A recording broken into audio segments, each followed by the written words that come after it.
All right, thank you everyone for coming to our June meeting for the DFW chapter of the Climate Reality Project. I want to extend a welcome to Janie Cisneros. She is our guest speaker today. So let me drop the agenda into our chat. You will all have access to it. All right, and to start things off, I'm going to do the Indigenous Land Acknowledgement.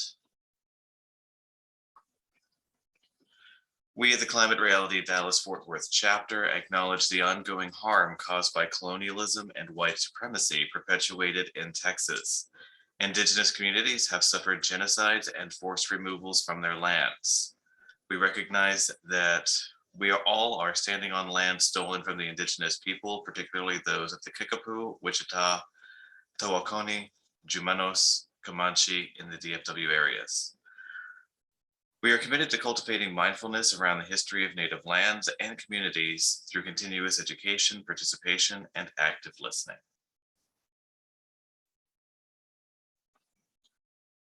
And we will go into our community ground rules.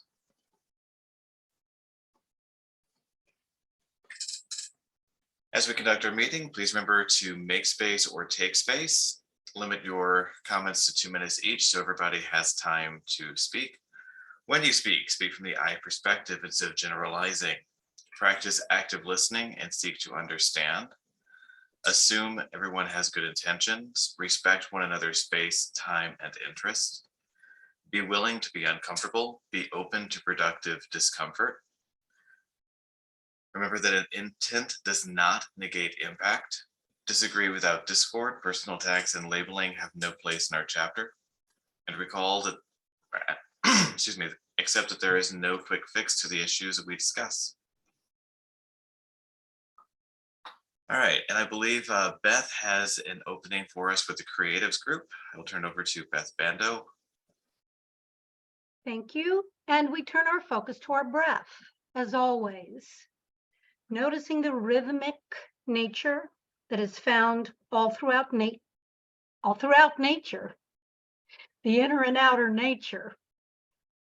And we acknowledge the role of breath, not only in supporting all of our life, is the creation of sound as the breath moves through our vocal folds, literally giving us frequency vibration, sound, voice with which to carry our messages for the earth. We are also reminded that in many, many, many ancient texts, we are told about the power of speaking as a creative force, and the word was spoken. We learn from our indigenous friends the words ho, aho, dane ho, which simply means it has been said. Our native teachers tell us speaking our truth gives us strong roots, like the plants in summer develop strong roots. And so we give gratitude to these wisdom messages that come from so many sources. We give gratitude to breath and to our awareness of what it is to speak our truth and carry our messages for the earth. We give gratitude to air. We give gratitude to earth. We give gratitude to all. Aho.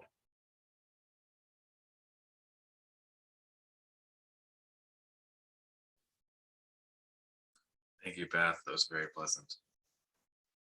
All right, for the introduction of the speaker, I actually want to turn it over to Alex. She has a bit more personal insight with or experience relationship with Janie. So Alex. Good morning, everyone. Thank you, Simon.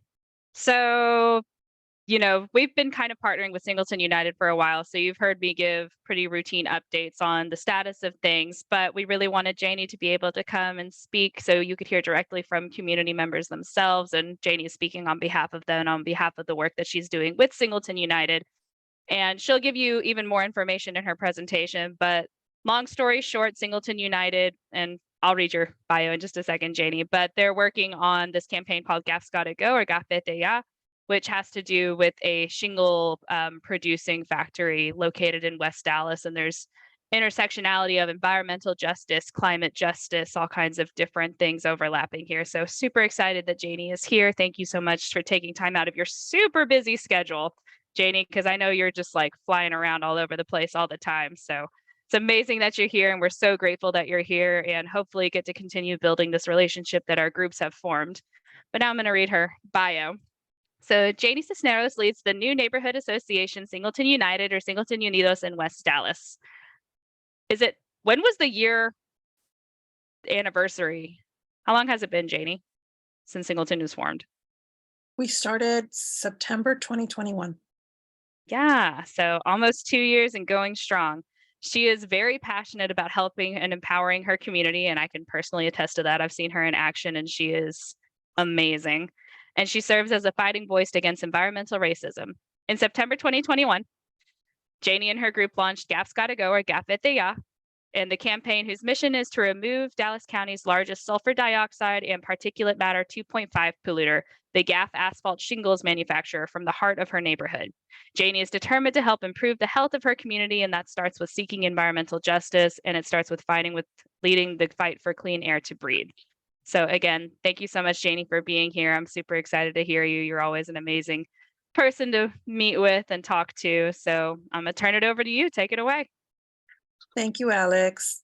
And I just want to reiterate that, the successes that we've had in the last year and a half or so, it really is thanks to a lot of people who have contributed, who have taken the time to just show they care, lend their voice, offer connections. Alex has been just incredible with connecting us with different folks, finding us resources. When there's a grant that comes up, Alex is just like, hey, this grant's coming up. So really appreciate that. And the folks from Climate Reality have been just really involved and helping us from the start. So just definitely want to give my gratitude to this group, because it really does help to move our movement forward. So yeah, thank you so much for having me today. I'm just going to talk about our story, really, where we started, how we started, why we started. And, it's been a year and a half or so, and we're still on the last leg of this fight. But it's been a wild ride. Lots of things have happened, and I'll give an update on where we are right now with the GAF company. So let me share my screen so I can share this presentation with you. Host disabled participant screen sharing. Anyway, I can Simon, you got that? I'm fixing it right now. I apologize. No worries. You should be able to do it now. Okay. Yep.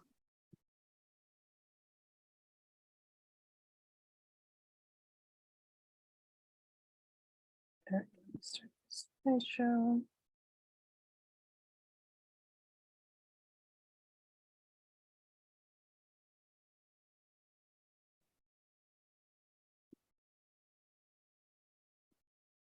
All right, you can see.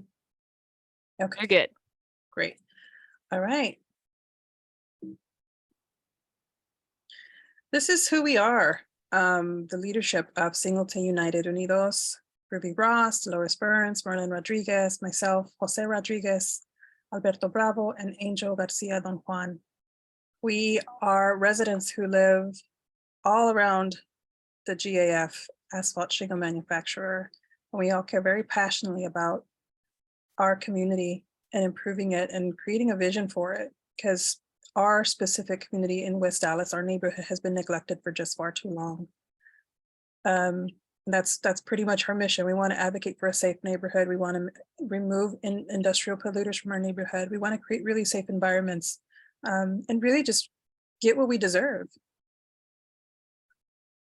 Just to give you an idea of where exactly in the Dallas area we are.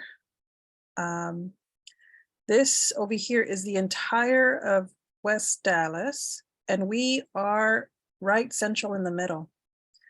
From Westmoreland to Vilbig, following Singleton on the south side. The heart represents where I live, and GAF is this huge block here, right smack in the middle. Our GAFs Gotta Go Gaff at the Yak campaign, it started pretty much when we started the neighborhood association, which is probably, we started meeting as a group of neighbors in August of 2021, but we finally named ourselves Singleton United Unidos in September. And a week later, we kicked off with the campaign. This just gives you an aerial view of what we're fighting for, why we're fighting. This company, this polluter, is smack in the middle of a residential community. There's homes on all sides of GAF. There's churches, there's daycares on each side of the facility. There's a lake, there's a shopping center, a library. I mean, this is all where people come and play, worship, work, try to get some exercise, but it's very unhealthy because of the air that we're breathing, all these emissions that are coming out of this facility. So our mission of the campaign is pretty simple. It's to remove it. It's the largest source of pollution in West Dallas. It's creating a lot of negative health outcomes for folks. It's very tough to try to take a stroll in the middle of the day or in the early morning because your stomach can start hurting from what you smell, all the sulfur dioxide. It's not healthy at all. Some stats on the GAF pollution, right? The sulfur dioxide, it's high in PM. There's a lot of chemicals and toxins that get released by this company because it is manufacturing shingles. It's manufacturing asphalt shingles. And this facility has been in our community for 77 years. That technology has not been updated by any means. So it's a very antiquated old facility. One of the things that we discovered last year was that when there's an upset at the factory, we end up getting black soot that comes onto our properties. We did a lab sample on what was in it. And of course, the analysis narrowed down that it is coming from the GAF facility because of the chemical profile is of asphalt production. And so there were actually 16 of the EPA priority PAWs that were detected from the sample. And so, like I said, the chemical profile let us know that there's no other source of this except GAF because of what was found in those samples. And so not only is just inhaling this pollution coming from the facility, but we have to deal with the fact that when there's an upset, this substance gets put on our property, on our cars, on our kids' toys. And, kids, they put everything in their mouth. They're not very clean. And so this presents a huge problem when you start connecting the dots on why there's so many people having the same type of health effects in our community. You all are climate justice advocates, so you know the horrific effects of PM exposure and the linkage to the various diseases that come with that, the various things that people have to, health issues that people have to deal with when exposed so long to high levels of pollution. So as part of Singleton United Unidos, from the start, we needed to make sure that we created public awareness of how, what's going on, why we're fighting the GAF company and wanting it to relocate somewhere else. And a lot of that started with educating our community, making sure that they knew that calling 311 to report smells or health impacts was going to be important, to document how often this happens and to let them know why it's dangerous that we keep inhaling it day through day. So there's a lot of public awareness. We created even some signs out, physical signs in front of the company, in one of the corners of our neighborhood closest to the facility, letting people know and calling attention to the fact that we know this now. I've lived on my block. I grew up on my block most of my life. I left to go to college and came back. And I mean, I didn't know what was happening next door to me. I knew what I was smelling. I've always known that. I've always known, the background sense, what can happen when I go outside, but I never actually truly understood it, and connected any kind of dots. And so it was really important for me to make sure that people knew. And so at this point, it's, we're letting GAF know, we're letting the city know, we're letting the public know, like, hey, we got smart, and now we know, and this is why we're fighting. We also had several public events like a asthma clinic, a Shingles 101 event to kind of show the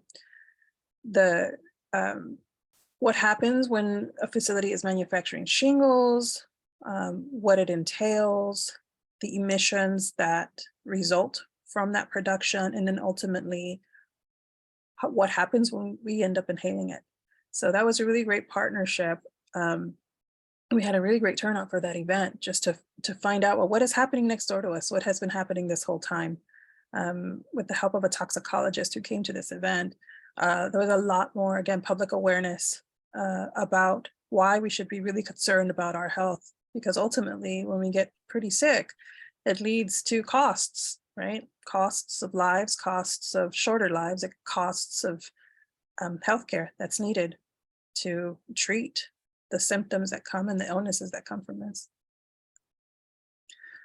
So we've had several actions against GAF. There was one, the first one was December 14th of 2021, where we held a march and a protest outside of one of their facilities. It was supposed to be a meeting. We wanted it to be a public meeting. The company didn't want it, and so they canceled it last meeting, but we still marched, and the company representatives were there that night and heard us. They just didn't welcome us inside their grounds. And then there was the So Long GAF event on 5/17/22, where we left GAF some postcards, some messages of why we need them out of our community, and we zip tied them to their fence. This was around the time that we produced our This was around the time that we produced our amortization report, which I'm going to touch upon, but it's a comprehensive report that details why this company has caused our community so much harm over the years, not just in the pollution and the negative health outcomes and how it's contributing negatively to our air in the 75212 zip code, but also what it's been doing in terms of our the valuation of our homes, as well, and how it's contributing to the dwindling of our residential community, simply because the situation is tied to zoning in our area, intentional zoning that has left residents to fend for themselves, fighting against an industrial polluter in a residential community. Go here. Part of also what really helps is the collection of stories. So we go door to door and we talk to people about their experiences, and they have been just wonderful at opening the door and letting us know why living next door to this company is so bad. And we hear trends. There's people that their stomachs hurt, they're wheezing, the type of cancers that they have, type of other illnesses that they have, the issues with their lungs that they have. The pediatric asthma is just out of control in this area. And so we are fortunate that people open their doors and share their stories with us, because this is pretty powerful. This is what we use when we talk to our councilmen. When we talk to people who think, well, what's the big deal? It's been there for 77 years, right? Why can't you, suck it up until they want to leave? And so this is what we have to fight with. This is the reason why we continue to fight for their earlier closure. We did have at one point many air monitors surrounding GAF, and the data coming from these purple air monitors is part of what was in our comprehensive amortization report, to really show from a data perspective of what we're seeing. Because it's not a coincidence when all these monitors read the same way and it's all surrounding the GAF company versus monitors that are not around the GAF company. And honestly, my story really starts with my air monitor. Like I said, grew up here on my, on my block, left, came back. When I came back a few years in, I got a letter from a law firm, the Legal Aid of Northwest Texas, saying, hey, we're doing an air quality monitoring your study, monitoring your study. Can you sign up if you have Wi-Fi? And I said, yeah, sure, I love data. Let's do it. And it was 2020 when they put the air monitor, they connected it to my home. And then it was 1 year later in 2021 when I got the results, and the results is what shocked me. The results is what spurred me into action, because like I said, I've always had GAF in the background. You hear it, you smell it, but never really knowing or quantifying the impact. And so when I was told how the PM levels were exceeding standards, and of course I know what high PM levels, long exposure, what that's linked to. And I started doing the research. I said, oh my God, this is unacceptable. I started thinking about my daughter, who's 3, she was a toddler. My mom, who has tons of immune deficiencies. All my neighbors who have passed away from cancers, my neighbors who have had issues with heart disease, my neighbors who've had issues with their lungs. And that is, in that moment when I got that email, this is everything that just consumed me. And I just started thinking about that. I said, okay, great. I love the data. Thank you so much. But what's next? Like, what are the next steps, and how are we stopping this? Because this is just unacceptable. And that's what launched everything. I mean, it just kind of, that was a catalyst. And I mean, a couple months later, we had Singleton United, and then we had the campaign, and the roller coaster went off. But this is honestly using science and technology. This is what spurred everything, because this is what helped me understand what was happening in my neighborhood and all the things I've learned along the way.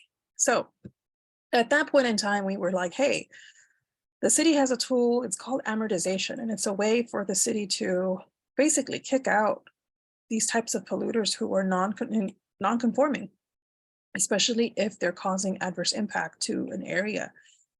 And that was the path that we took, which is why we created that amortization report. And really quickly, I mean, the amortization, I think it's kind of subjective. I mean, it's a city process, but it's a panel of folks, 5 folks on a panel who basically vote. They hear facts on, or they hear the sides on, how this, how a facility, a company is causing adverse impact. And if they think it's causing adverse impact, then they'll vote, yes, this is causing adverse impact and we must amortize. And this is the timeline of compliance date, of setting a time for that company to leave. And that's based on looking at financial data of a company to determine whether or not they've recouped their investments to then be on their way. And so some of these factors include just the character of the surrounding neighborhood, the manner in which the facility is operating, the hours of operation, environmental impacts such as noise, glare, dust, odor, the public disturbances, whether or not there's traffic problems being created by this entity, and any other factors that are relevant to this, that are causing adverse impact. And so, of course, for us, it was like no brainer. Yes, of course, this is a no brainer. Amortize it. This is the same process that was used to remove the RSR lead smelter from West Dallas in the 80s. And back then, the city of Dallas didn't blink. The city of Dallas said, yeah, let's amortize it. And for some reason, we're not getting that type of support this time around with GAF. And so we did. In that May 2022, we released the case for amortization. And it was pretty powerful. I mean, for our coalition, our campaign to produce this and to show our seriousness, because when we met with our councilman January of 2022, I mean, at that point, he was like, well, we can't amortize. There's not enough evidence. We don't have enough 311 reports. And that was his thing. Like, you got to get more 311 reports. And we don't have a case. I mean, it was always pushback. And so that's why we said, okay, well, let's produce something to show you how bad this is. And I mean, the outcome of that was that GAF saw the seriousness of amortization being a possibility. And suddenly that's when we're hearing, hey, they're going to voluntarily exit. They're going to go ahead and shut down. And so that's what started the so-called negotiations with GAF back in the summer of 2022. GAF presented a timeline for closure of 7 years, which was the timeline of 2029. And of course, for us, time is of the essence too. We don't want to continue having this company in our neighborhood for those 7 more years until 2029 with this long-term exposure. And so we were beginning to have negotiations. We tried, at least. Singleton United Unidos submitted a proposal for negotiation. It included, of course, things that were going to be of interest to our community, including some, the air monitoring with a public dashboard so we can keep them accountable. It included GAF offering X amount of millions to help with funds for either tax credits or vouchers for people in the community, because we realize that once GAF is removed from the community, things are going to start happening. Gentrification is going to start happening. Even just right now with the tax situation in West Dallas, there's a lot of people who cannot afford to live here anymore. And so it's going to be a shame for the people who've endured this company, who've endured the pain that it's caused, and who've been supporters of this fight, to suddenly not be able to live here anymore. So there were a lot of things that we put in the proposal, a lot of things regarding remediation that we wanted to residential standards. And ultimately, I mean, we thought big. We said, you know what, if you're really caring about this community, how about you give us a piece of your land so that the community can own it, so that our neighborhood can own it. Yeah, they didn't like any of that. And so we were going to have our first actual face-to-face negotiation meeting on September 7th of 2022.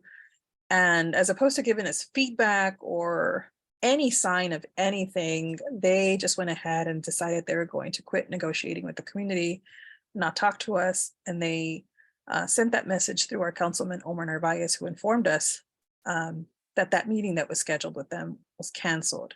And so what they ended up doing instead was putting in a zoning change request, which is a situation that we're in now. They submitted an application to essentially create a pollution district. They want approval to continue operating until 2029, doing what they're doing. So even if their zoning change request happens tomorrow, there's no change for the community. There's no benefit, because they're going to continue operating as they have been. So it doesn't really change much. And so this was really a big PR stunt for them to do this, to say, hey, look, we listen to the community, we're going to rezone our property, because the rezoning was actually one of the things that we put in our proposal that we wanted from them. And so they submitted this application, and it's just been a skeleton. So there is really no meat to this application. It's pretty sparse. So sparse that the city of Dallas department, the planning department, can't do anything with it, because there's nothing to review, nothing to move it along, nothing to advance it. But what it did when they put the zoning change request in was it provided a barrier to amortization. And Omar was clear that because they put in their zoning change request, the amortization would not be looked at until the zoning change request had an outcome. And so, I mean, good for GAF, right? They maneuvered well here, and they blocked our opportunity for amortization. So we continued to say the same thing we've been saying. Is like, that's 2029 is not enough. The zoning change request, we're not about to support this, and give GAF the blessing and permission to continue operating in our neighborhood. One of the things that did happen in December, or I should say November, the last day of November of 2022 is GAF had its first community meeting, and these community meetings, they were scheduling them, like 6 of them, as a way to say, hey, we have been talking to the community for this zoning change request. We're trying to take community feedback to basically add things to that zoning change documentation to keep moving forward. And that first community meeting did not go well at all. I mean, it was pretty bad. There was, I don't think you can hear that anyway. The community walked out because we were just being very disrespected. GAF was belittling us. They were not hearing us. They claimed that they never walked away from the table. Yes, you did. It didn't go well. It was so bad that the Dallas Morning News even had an article on how GAF screwed up that meeting. It was clear that they had not had any kind of communication or good relationship with the community, and that these meetings were going to continue to go the same way if things didn't shape up. And so the outcome of that was in December. So in December, one of the things that also happened is that Singleton United Unidos had asked the city of Dallas to start a process called an authorized hearing for our neighborhood. That happened in October, actually, of 2022. But in December of 2022, the City Planning Commission actually voted for the authorized hearing, and it got approved. And so we're super excited about that, because that's an opportunity for us to protect our neighborhood and finally have a say in what gets to be here. It's a protection from industrial polluters. And so with that, we know that we're going to rezone our entire neighborhood. So again, going back to GAF with their zoning change request, I mean, honestly, it's not needed. We're going to do that anyway. So given that, and given the fact how poorly that meeting went, we sent a letter to them December 22 saying, hey, actually come back to the table and let's talk, because clearly the meetings aren't going to go anywhere. It's not productive. We haven't reached common ground. We're not talking to each other. So let's start talking. And to my surprise, GAF responded. And so that's when I started having a direct line of communication to the VP of operations at GAF. And all of these conversations excluded our councilman, Omar Narvaez, which was a good thing for us. And in January, we had a meeting with GAF, the first one, and it was extremely productive. We were hearing each other out. Singleton United Unidos provided a framework to agree upon, and part of that framework was that we would halt any public protest, and we would have a media blackout during the time that we're trying to negotiate with them. And at this point in time, what we're negotiating was the specific use permit that the city of Dallas in December also told them that they needed as part of that application. Like I said, the application at first was sparse. And the specific use permit that's part of their zoning change request would be the enforceable document that would basically legally bind them to the exit timeline and any other conditions as part of their SUP. And so the idea was, well, let's negotiate that SUP and what goes in it, because if we like what's going to be in it, then the community will support your zoning change request.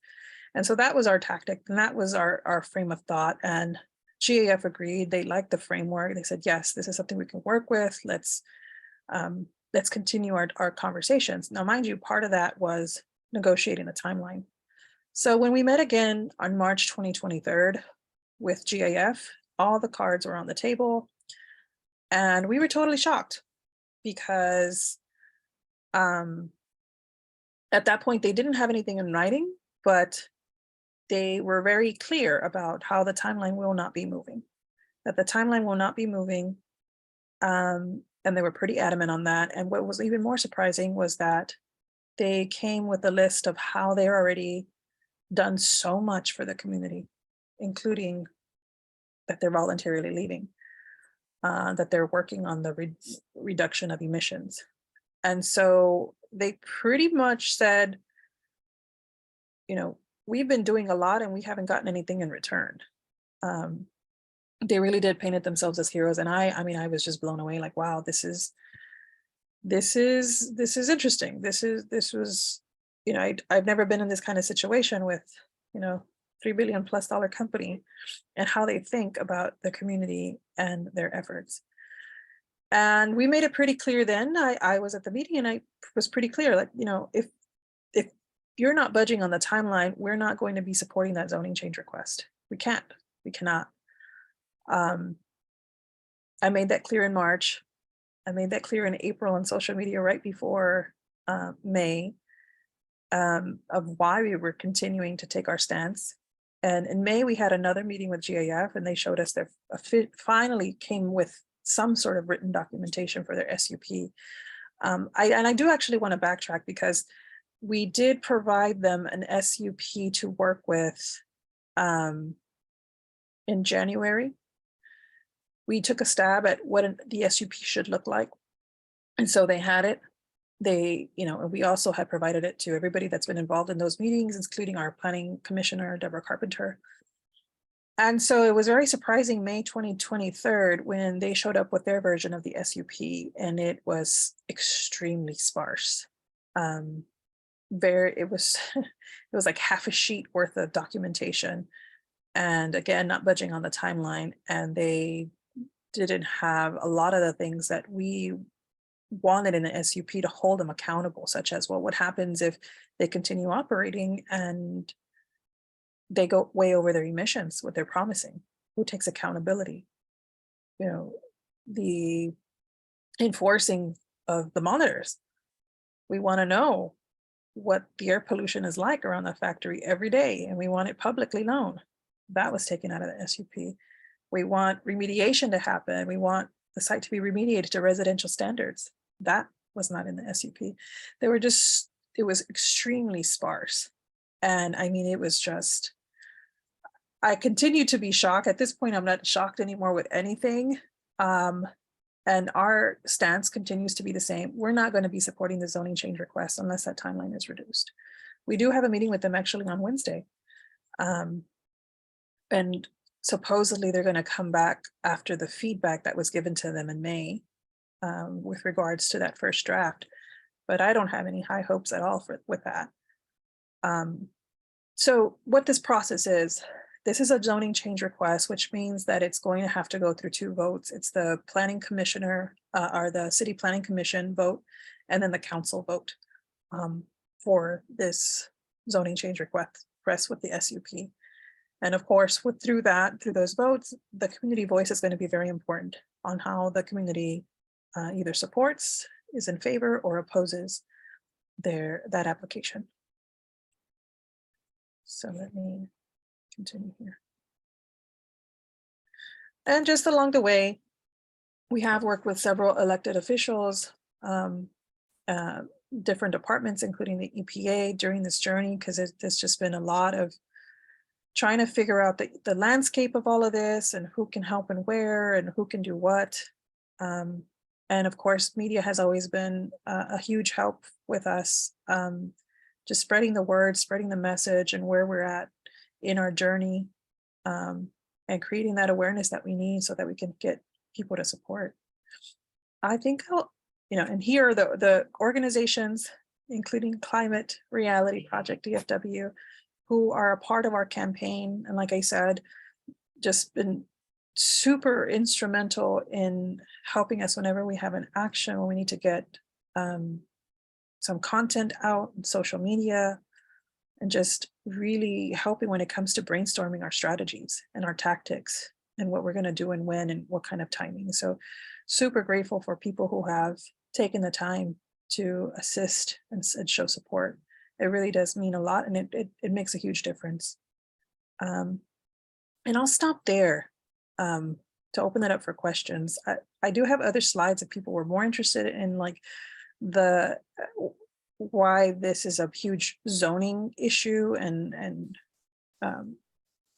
how this area being non-conforming has come into play with the city.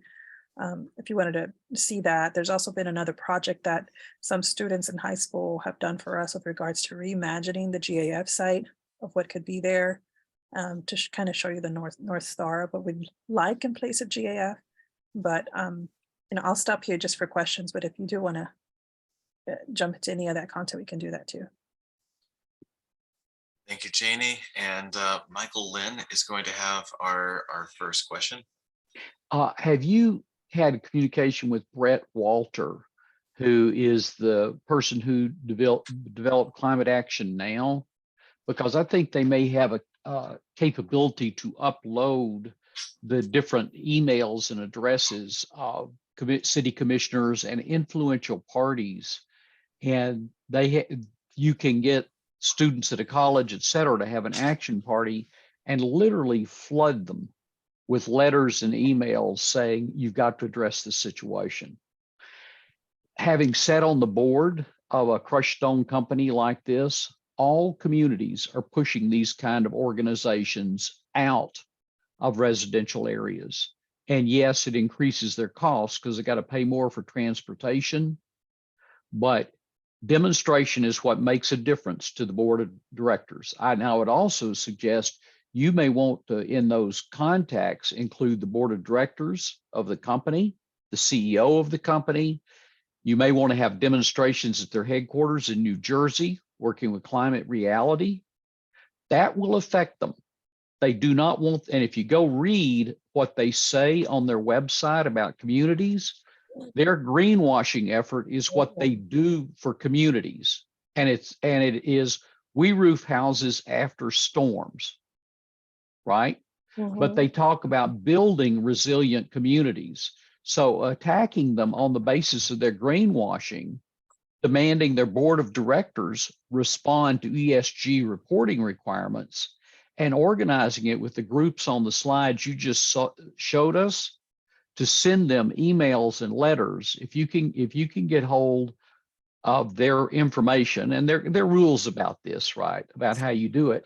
But I would suggest you talk to Brett Walter about that. They just defeated changing the gas rules in New York State. They are trying to stop dumping of radioactive waste in the Hudson River, and they're using this technique. And communities have got to react. It's not just yours. This is a model for all of the communities that are suffering this. And you need to take the battle to their headquarters, to their boards of directors, to the zoning agencies, and to the cities. Sorry for the long-winded response. And who is Brett Walter with? So Janie, to give you some, sorry, Michael, to give you some context, the Climate Action Now app is an app that was created by this man named Brett Walters, who is also a climate reality leader out of Silicon Valley in California. And what it is it's an app that people download, and then they can plug in all of their information and like push a button and send out emails to various representatives. Yeah. One of the things, so we've done lots of little tactics along the way, and I definitely know that Standard Industries wants to be far removed from association with the GAF in West Dallas. Standard Industries is their parent company, and last summer we did. I ended up taking getting an ad in the New York Times and directing it to Standard Industries, and it was of a good size. And I actually had people in New Jersey and New York deliver the clipping to the CEOs, addressed to the CEOs in an envelope to both of their headquarters. And I know that made rounds. I got actually feedback from people who worked at Standard Industries about that. And so I know that was spook, right? And the message was, we're not afraid to cross state lines to protect the health of our families. And so I know that, doing that and going kind of above GAF is something that we do need to think about doing again, come the outcome of this zoning change request. So we have a question from Chip in the chat, actually two of them, with the second one about who owns GAF, you already answered. His other question, status of legal action. You mentioned you were contacted by a law firm, prospects of damages / legal injunction. I'm also curious why you thought it not good for your councilman to be at the meeting. So it was quite interesting because the Legal Aid of Northwest Texas, they were just doing the air quality study, and I assumed like they're going to take action as part of this study or something, but no, that person directed me to Evelyn Mayo, who is the chair of Downwinders at Risk and was doing some work in my neighborhood already for creating our neighborhood led plan. And so I thought that was interesting that the person from the law firm said, no, we're not doing anything, we can't, but go talk to this person. She might connect you with other people to do something about it. And so that's what I did. So from that perspective, that nothing happened from that legal side. But we are working with civil rights lawyers, Mike Daniel and Laura Bashara, who have been extremely helpful and supportive in providing guidance during this time. And so one of the things that I'll share, because we haven't made it public yet through social media and things, but at this point, the city of Dallas knows about it, and I'll share with you. One of the things that our attorneys helped with was creating a HUD complaint, a Title VI discrimination HUD complaint. And they were extremely surprised that the investigators in Washington were quick to act. That HUD complaint, I think we submitted it in March. And I already had my first round of interviews with the HUD investigators, early May. And they've already moved on to having interviews with City of Dallas staff, mayor, I'm sure my councilman. And so HUD is taking this extremely seriously. And the complaint is really about the fact that we are in industrial zoning and the city hasn't done anything to give us residential rights. My home that I pay water, gas for, pay taxes for, is not, while it's residential use, my zone is industrial research. And because my home is in an industrial zone, and many others of my neighbors, both on both sides of GAF, it has created just havoc in the things that we can do. We don't have residential rights. And had we had even just been in the books zone residential, we could have fought this. We could have just blocked the GAF zoning application on the grounds of residential adjacency, but we had that power was taken away from us. So there's a lot at play here with the zoning. Our homes, like I said, we're in an industrial zoned area, and that has played a lot into the shrinkage of my community. Families just uprooted, 35% families just gone, and continues to be that way. But that HUD complaint is in action, and and again, it's thanks to my lawyers who have helped us navigate through this. And so this is I don't know when there's going to be an outcome to this, but I know that it is in progress. And from what I hear, this is kind of unprecedented with the timing, that this is just moving pretty quickly. And it just shows how, HUD is seeing this as a threat to public health and safety and taking this so seriously. And we're hoping that, the outcomes are in our favor. There's a long list of what we asked for as part of, I forgot what the term is in the complaint, but the reliefs that we were asking for. And part of that is remove GAF ASAP as part of this HUD complaint. So we'll see where that goes. But right now the investigation is happening. All right. So while we're waiting to see if anyone else has any questions, I have two questions for you. One, so this all kind of started, it seems like, with air monitors. Do you still have air monitors out there? Yes, we do. I still have the purple air monitor, but I need to get a replacement. I heard that the lifespan of those monitors are kind of short, 2 years or so, 2-3 years. But there are air monitors on both sides of GAF, purple air monitors, but we partner with Downwinders at Risk, and they're part of the shared DFW network, and they work with UTD, and we have a UTD, it's an air monitor, but it's not like a purple air commercial. It's not a regulated one. It's kind of in the middle. It's located in Kingbridge Crossing, right north of Singleton, downwind of GAF. And so that's been up since, I believe, May. And that you can find it on the shared air DFW website. So that is a higher caliber monitor that we do have out there.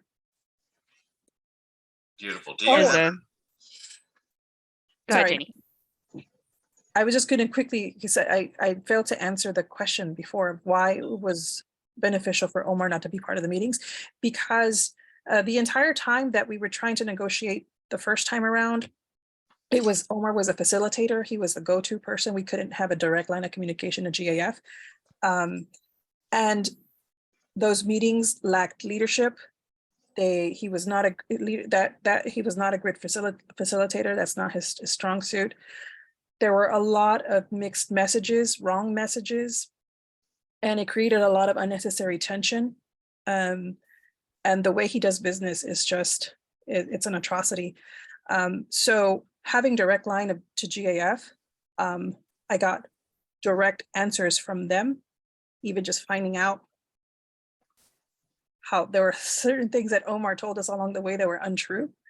And so he was just not a good leader. And so having him out of the picture, we just moved faster. We just moved so much more faster. It was quicker to understand, while GAF,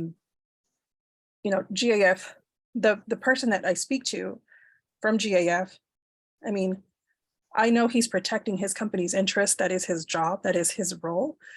But I actually appreciate working with someone with integrity for the first time during this whole ordeal, dealing with company and city and what have you. And so that's why it was beneficial not to have Omar in the picture, just to reduce the noise, unnecessary tension, unnecessary noise. And it's sad for me to say that, but that's the reason why it was very beneficial for us to cut all of that out and have just that direct line of communication, and to be direct and straightforward and honest, without all that extra noise that is unnecessary.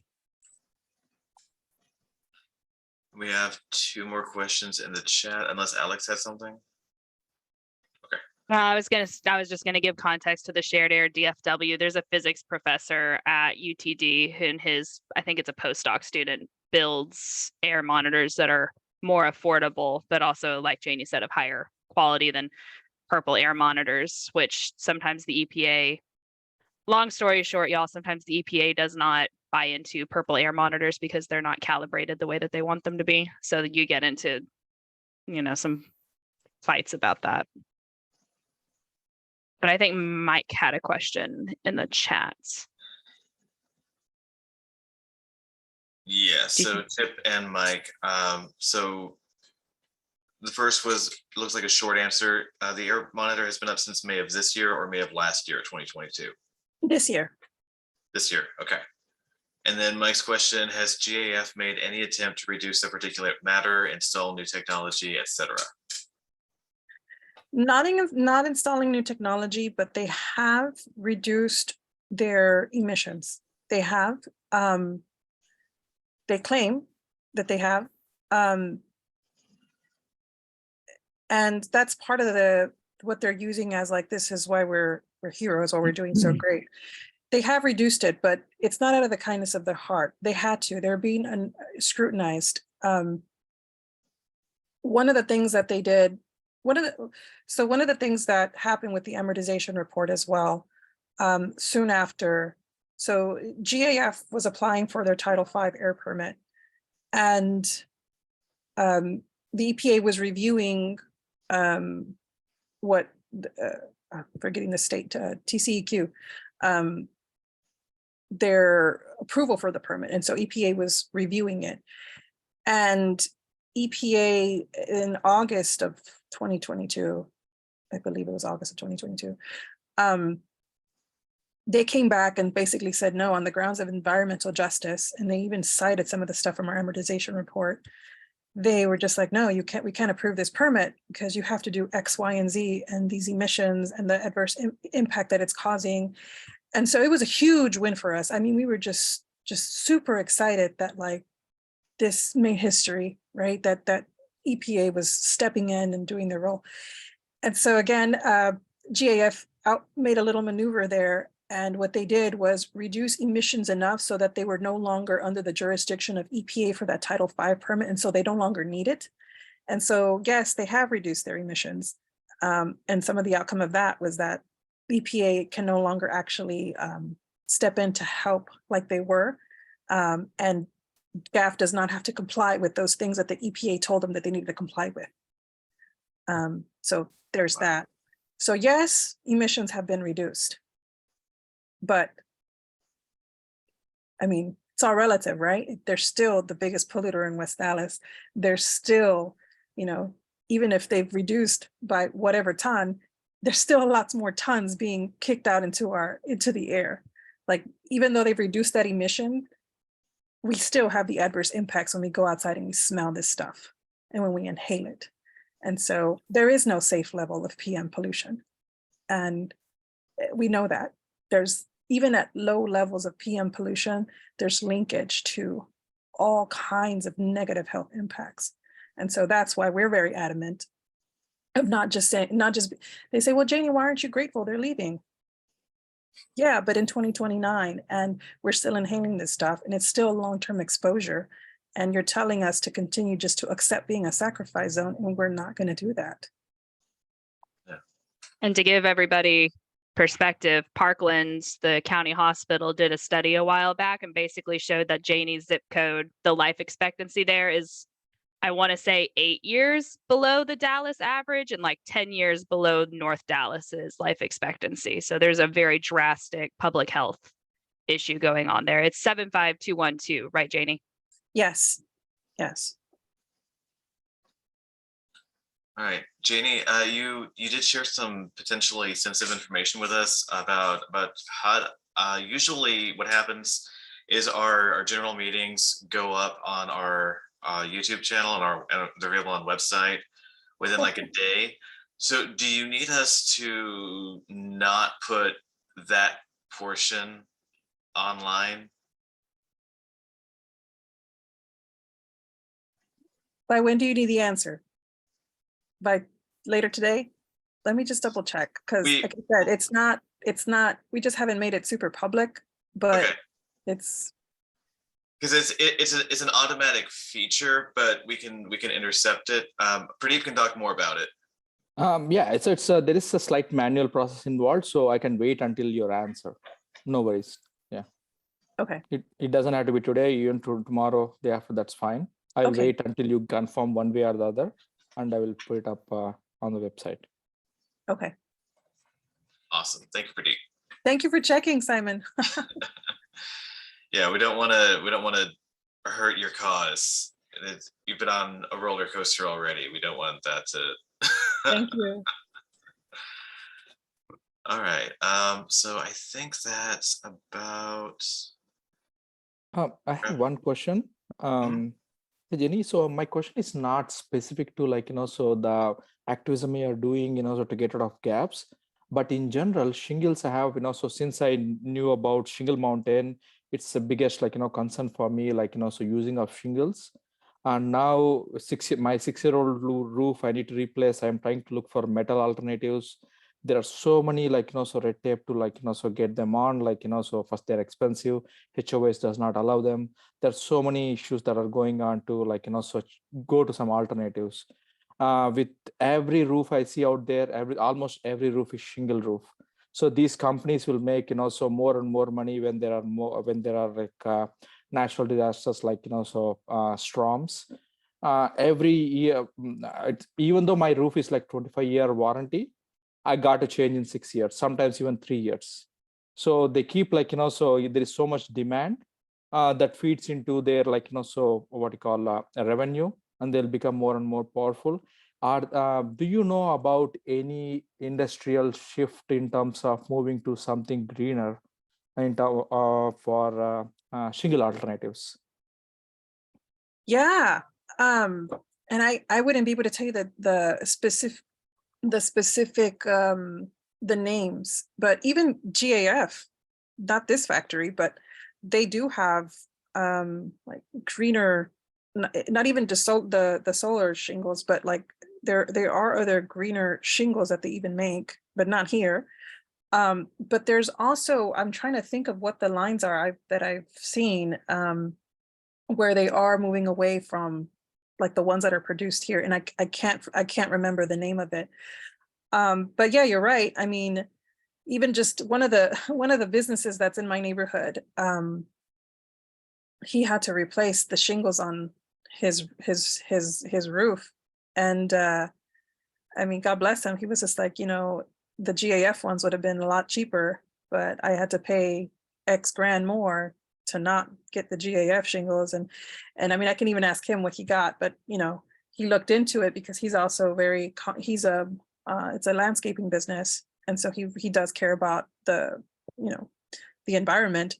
But I don't remember what he ended up getting, but yes, there are other alternatives out there.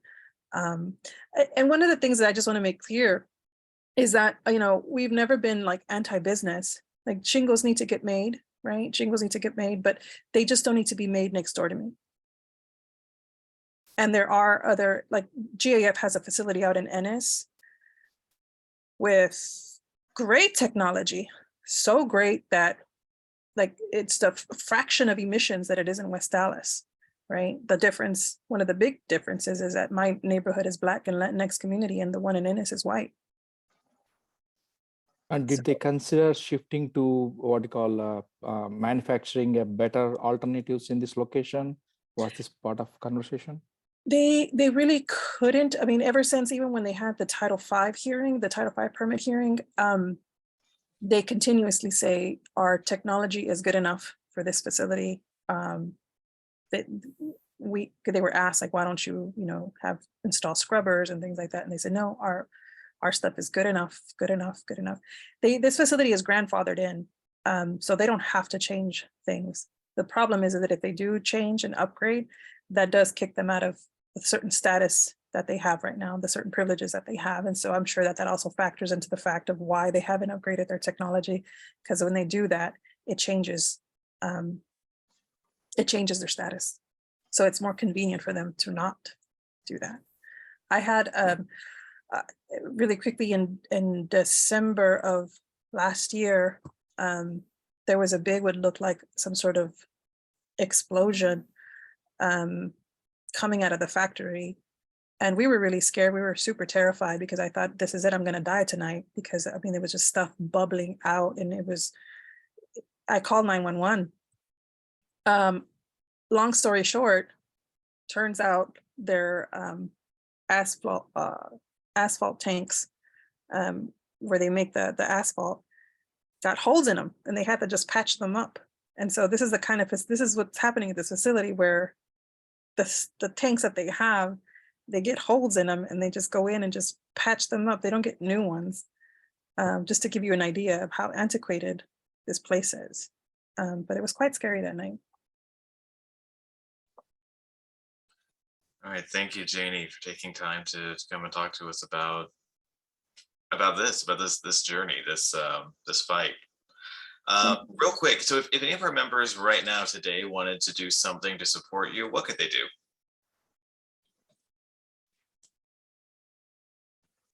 You're muted, Janie. You're still muted, Janie. There you are. Oh, here I am. Okay. Is this?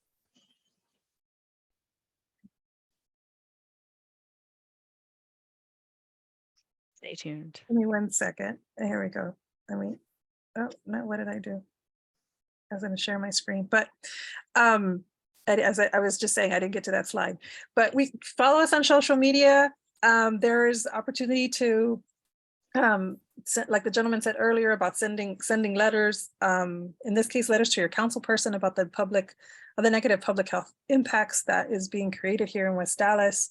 And in general, honestly, this is a story about our neighborhood in West Dallas, but this is a story everywhere else in South Dallas and other parts of Texas and other communities. But having these industrial polluters in residential neighborhoods, it's not good, right? And just letting your council person know about that. Also speaking up at designated council or commission meetings. I'm sure I'll be sharing, it'll be shared with the rest of your group when we do get to that point where we are talking to the CPC or the council to vote on the zoning change, right? And speaking up at these meetings would be super helpful for us. And then spreading awareness, like using your network to offer kind of interview or media opportunities to get more national media exposure. would be great, right? Like I said, Standard Industries doesn't want any more mess happening or be connected to it. And then, I mean, like I said, this isn't just a problem for us, but it is a problem everywhere. And so contacting congressional leaders, the EPA, urging them to examine all shingle factories and the industry as a whole, and how these things are being produced and how communities are suffering because of it. Janie, for some reason, I'm having a hard time Googling Singleton's Instagram page. Oh, that's why. So it's singleton.united.unidos. Yes. That's why I was struggle messing with that. Hold on, I'll find it. So Alex will add that to the chat. So that anyone who wants to follow you is able to do that. Okay, Sounds so good. Thank you. Thank you all so much for your time today. thank you. Okay, so now we are on to announcements, and incredibly, we don't have any announcements, actually. I don't know that I've ever seen that. Yeah, this is usually the part where somebody has something that they want to announce, and then that hasn't happened. Okay. Jeffrey, are you ready for the community building portion? I noticed Chip went off mute. Chip, do you have a question No, or I just something to wanted share? to thank you, Janie. I don't know if you could, I also put a private note to you. I don't know if you saw it, but if you need other organizations, sometimes it's not helpful to have organizations from outside of the Dallas area, right?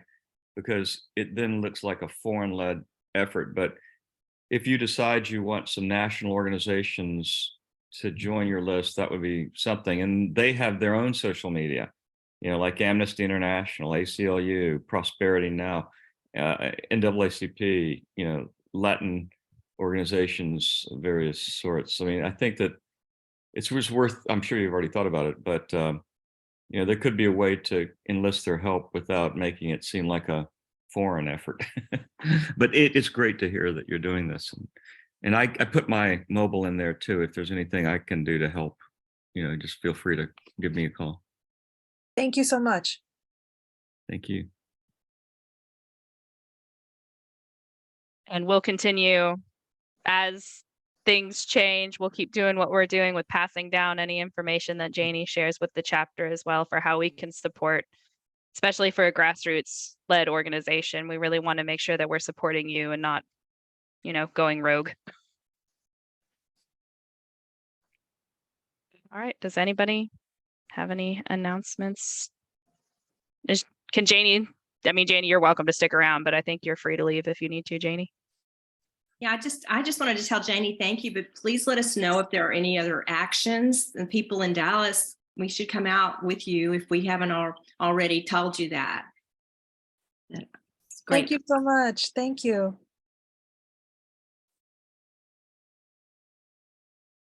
I guess, Simon, I do have one announcement, or I guess a reminder, since I know during last month's meeting, my internet connection was horrendous.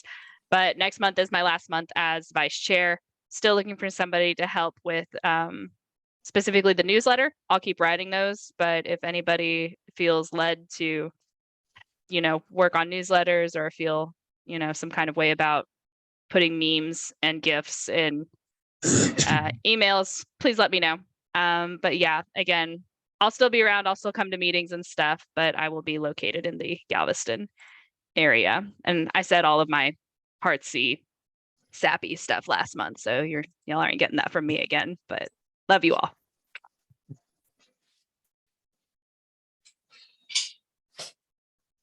We're very excited for Alex's journey. We're just sad that it's outside of Dallas. Yeah. All right. I'll just take Dallas and put it on the beach, and then we'll be good. All right, Jeffrey, are you ready for the community building portion? Yes, and I'm going to read a poem by Casey Amer, who's a San Marcos, Texas poet. It's called When We Speak. When we speak, they will tell us we have dirt in our mouths, but that only means we can grow flowers inside them. Let our lips bloom like our vocabulary. Have them call us hippies, hipsters, parochial. We will cross them the wrong way like Christ picking up his crucifix, telling the world they're the all in downfall. From pollution, we wash the rain before it falls.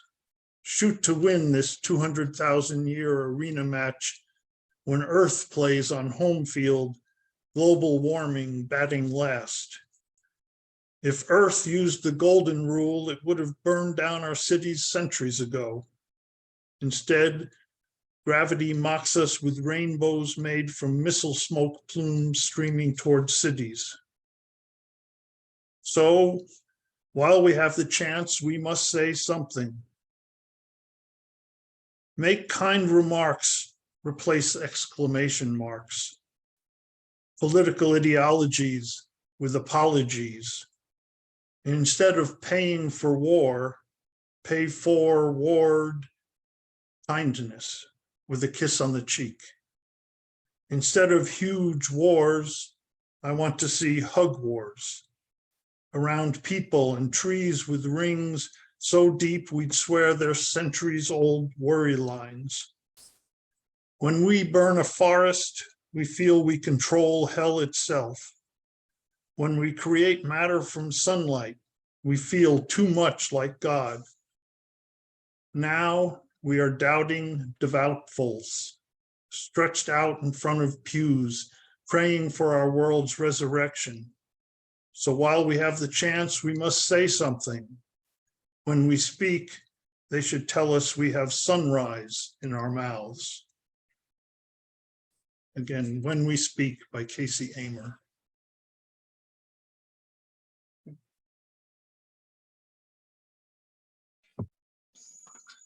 All right, thank you, Jeffrey. And that concludes our meeting. So thank you all for coming on this Saturday morning and joining us, learning about the struggles of West Dallas.